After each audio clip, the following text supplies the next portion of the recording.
నాకు ఈ పెళ్ళి ఇష్టం లేదమ్మా.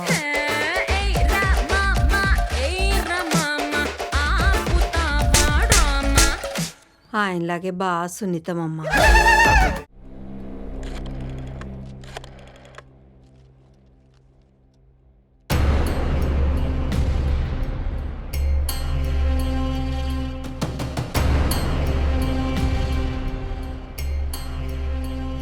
ఏంటి హీరో, ఏం చేద్దాం అంటావు? సార్ ఏది ఏవైనా వీళ్ళిద్దరు చేసిన తప్పే సార్. నువ్వు ఆగుతావా? ఆగండి సార్, ఎందుకు ఆగాలి? ఆ రోజు నా గర్ల్ ఫ్రెండ్తో మిద్ది మీద మాడుకున్నప్పుడు నన్ను జుట్టు పట్టి అందరి ముందు ఈడ్చుకుంటూ కొట్టారు. నాకు ఇచ్చింది పనిష్మెంట్ అయితే వీళ్ళిద్దరికి అదే పనిష్మెంట్ ఇవ్వాలి. సార్ ఏదో చిన్నపిల్లాడు సార్, తప్పు అయిపోయింది, క్షమించండి సార్. ఏమండి, ఇంట్లో అందరూ చిన్నపిల్లలే. హీరోయిజాలు, రొమాన్స్లు, ఫైట్లు ఇవన్నీ కాలేజ్లో చూసేది మేము.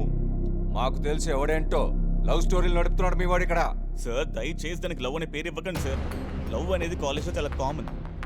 అసలు వీళ్ళిద్దరిది లవ్ అయితే ఇదిగోండి ఇలాంటి తోడికి అలాంటి అమ్మాయి పడిందంటే కాలేజ్ మొత్తం టామ్ టామ్ అవ్వాలి. కనీసం వీళ్ళిద్దరికి పరిచయం ఉన్నట్టు కాలేజ్లో ఒక్కడికి తెలియదు. కావాలంటే వీళ్ళతో కలిసి కూర్చుని చదివే ఇద్దరిని పిలిచి అడగండి.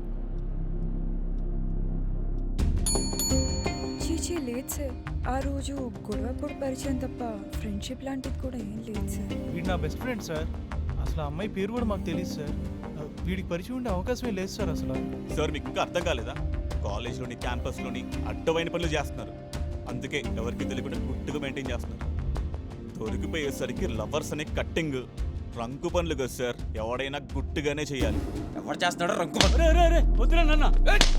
నా ముందే ఇంకో స్టూడెంట్ కొడతావా? సార్ ఏదో తప్పు అయిపోయింది, వదిలేండి సార్. అసలు లేదు, ఇవాళ నేను టీసీస్ పంపించేస్తా. నువ్వు బయటికి వెళ్ళి ఎలా చదువుకుంటావు నేనే చూస్తా. సార్ అలా అనుకోండి సార్, మీ కాల్ పట్టుకుంటాను సార్. కాలేజ్లో నీ ముఖం కనపడడానికి వీల్లేదు. పిల్ల పంచాయి అన్నయ్య పద.